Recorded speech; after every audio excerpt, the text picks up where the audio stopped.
Hello, good evening to all of you.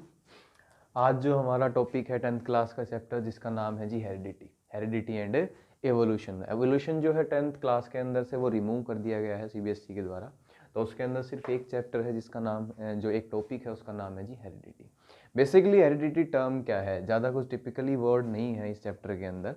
Heredity term का मतलब सबसे पहले ये बात कि ये टर्म जो है किसने दी और क्यों दी। तो टर्म जो थी, that term was discovered by, या फिर टर्म जो है वो given by, that term was given by a scientist known as W Bateson. W Bateson scientist थे। इन्होंने जो है टर्म हेरिडिटी को क्या किया, जो है गिवन दिया इन्होंने, और इन्होंने ये कहा कि ये जनरल सिंपल सी बात, रिप्रोडक्शन चैप्टर के अंदर जो हमने चीज़ें पढ़ी उसमें ये कहा है कि भैया एक सेल है, इस सेल को आप लोग मान लीजिए पेरेंट सेल है, ठीक है। ये पेरेंट सेल है, इस पेरेंट सेल से नेक्स्ट जनरेशन के अंदर, ठीक है, इस पेरेंट सेल से नेक्स्ट जनरेशन के अंदर क्या होना, कुछ कैरेक्टर का पास होना, कुछ कैरेक्टर्स का क्या होना जी, पास होना, क्या कहलाता है हमारे पास, हेरिडिटी कहलाता है। Let we explain in the other way कि भैया एक पेरेंट्स से, ठीक है, एक पेरेंट से उसके चाइल्ड के अंदर कुछ कैरेक्टर का जाना क्या कहलाएगा, हेरिडिटी कहलाएगा, ठीक है। अब इससे आगे हेरिडिटी के अंदर और क्या चीज़ें हैं, हेरिडिटी हमारे पास ये बताती है कि भैया चलो मान लिया दैट कि ये कैरेक्टर नेक्स्ट जनरेशन के अंदर चले गए, ठीक है। आप इसको कैरेक्टर भी बोल सकते हैं या इसको आप लोग ट्रेट भी बोल सकते हैं। ये कैरेक्टर जो है नेक्स्ट जनरेशन के अंदर पास ऑन हो गए। जैसे ही ये कैरेक्टर नेक्स्ट जनरेशन के अंदर पास हुए, अब एक बात बताएं भैया, ये दो चीज़ें हैं, ठीक है, ये एक पेरेंट है, ठीक, और ये उसका चाइल्ड है। क्या ये दोनों एग्जैक्ट सिमिलर मिलेंगे? ऑब्वियस सी बात है, नहीं मिलेंगे भैया। अगर इस पेरेंट का ये जो चाइल्ड है ये अगर सेम फेस का हुआ, ठीक है, क्या ऐसा हमें फेस बिल्कुल एग्जैक्ट देखने को मिलता है कि ये पेरेंट जो है एग्जैक्ट अपने बच्चे, जो इसका बच्चा है वो एग्जैक्ट अपने पेरेंट्स के फेस का दिखता है? बिल्कुल नहीं दिख रहा। तो क्या कहना चाह रहा हूँ यहाँ से मैं कि भैया जब ये कैरेक्टर एक जनरेशन से दूसरी जनरेशन के अंदर पास होता है ना, तो कुछ इस नई जनरेशन के अंदर क्या आते हैं, चेंज आएंगे, इस ऑफ स्प्रिंग के अंदर क्या आएंगे, चेंज आएंगे। And the change in this offspring क्या कहलाएगा, वेरिएशन कहलाएगा। क्या कहलाएगा जी, वेरिएशन, ठीक है।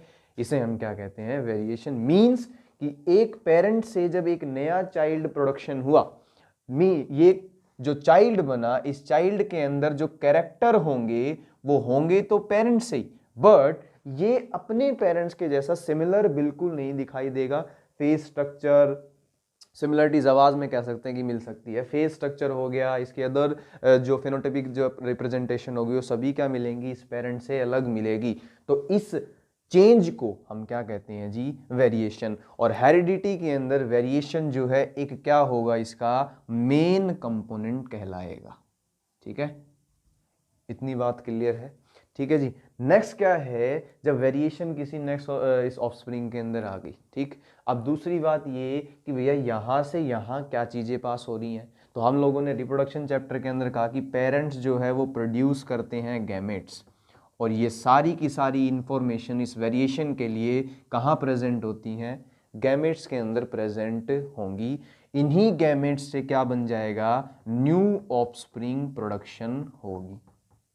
क्या होगी, न्यू ऑफस्प्रिंग की प्रोडक्शन होगी हमारे पास, ठीक। और जब ये न्यू ऑफस्प्रिंग प्रोडक्शन होगा वो वेरिएशन के साथ क्या होगा, पैदा होगा, ठीक है। अब नेक्स्ट चलते हैं, नेक्स्ट के अंदर क्या है, नेक्स्ट क्या दिखाएगा हमारे पास यहाँ,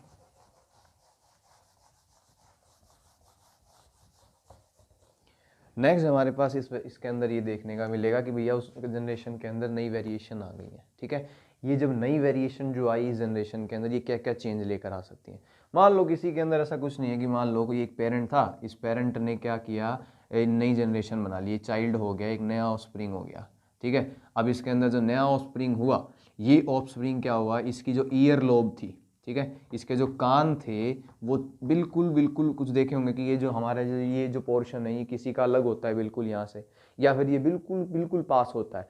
तो ये नया नया वेरिएशन का कैरेक्टर हो गया। या फिर भाई किसी की फेस स्ट्रक्चर के अंदर चेंज आ रहा है, किसी की बॉडी लैंग्वेज जो है बॉडी पोस्चर के अंदर पेरेंट से अलावा चेंज आ रहा है, ये सारा वेरिएशन के अंदर हम इंक्लूड करेंगे। अब दूसरी बात, जब पेरेंट ने गैमेट प्रोडक्शन की, ठीक है, तो गैमेट के अंदर क्या प्रेजेंट होते हैं? गैमेट के अंदर प्रेजेंट होंगे एक्स शेप स्ट्रक्चर। क्या प्रेजेंट होगी जी? एक्स शेप स्ट्रक्चर होगी, जिसे हम लोग क्या बोलेंगे? क्रोमोसोम। क्या बोलेंगे जी? क्रोमोसोम। अब क्रोमोसोम जो होगा ये मेन इनहेरिटेंस सब्सटेंस बोल दो इसे, ये मेन इनहेरिटेंस सब्सटेंस होगा जो कि इस फर्स्ट जनरेशन मतलब इस पेरेंट की जनरेशन से नेक्स्ट जनरेशन के अंदर क्या लेकर जाएगा? चीज़ों को लेकर जाएगा। अब भैया इस क्रोमोसोम में ऐसी क्या चीज़ है कि जिससे ये कैरेक्टर यहाँ पर पास हो रहा है और इस कैरेक्टर के अंदर क्या आ रहे हैं जी? चेंज भी आ रहे हैं और इस पेरेंट के कुछ सिमिलरिटी भी आ रही है। तो अब ये जब हम क्रोमोसोम की स्ट्रक्चर के बारे में देखते हैं तो एक क्रोमोसोम हमें इस तरह से दिखाई देगा, ठीक है, ये क्रोमोसोम हमें इस तरह दिखाई देगा। बेसिकली क्रोमोसोम क्या होता है जी? क्रोमोसोम इज नथिंग, हमारे पास सेल है, ठीक, इस सेल के अंदर न्यूक्लियस प्रेजेंट होगा और इस न्यूक्लियस के न्यूक्लियोलस के अंदर क्या प्रेजेंट होते हैं जी? थ्रेड लाइक स्ट्रक्चर होगी, जिसे हम क्या बोलते हैं? Chromatin fibre. क्या बोलेंगे? Chromatin fibre. और ये कंपोनेंट किस चीज के होते हैं? सारे डीएनए के। बेसिकली क्रोमोसोम क्या है? क्रोमोसोम क्या है जी? हमारे पास पैकेजिंग है। क्या है? पैकेजिंग है किस चीज की जी? डबल हेलिक्स डीएनए की। इस डीएनए की पैकेजिंग है हमारे पास क्रोमोसोम। अब सुनो, जब ये क्रोमोसोम डीएनए के अंदर पैक हो गया, ठीक, तो इस क्रोमोसोम के अंदर डीएनए की बहुत सारी क्या मिलेंगी? सेगमेंट्स मिलेंगी, ठीक है, सीक्वेंस मिलेंगी इस क्रोमोसोम के अंदर बहुत सारी डीएनए की। अच्छा, इन्हीं सीक्वेंस के अंदर क्या प्रेजेंट होती है? इंफॉर्मेशन। किस चीज के लिए इंफॉर्मेशन होगी? जो पेरेंट से नेक्स्ट जनरेशन के अंदर चीजें जा रही हैं, ठीक है, क्लियर। ये जनरेशन ये जो इंफॉर्मेशन है ये इस पेरेंट से जब इसके अंदर जाएगी तो इस पूरे डीएनए के अंदर कुछ एक ऐसे हिस्से होंगे जो हिस्से इस इंफॉर्मेशन का मेन कंपोनेंट लेकर चलेंगे।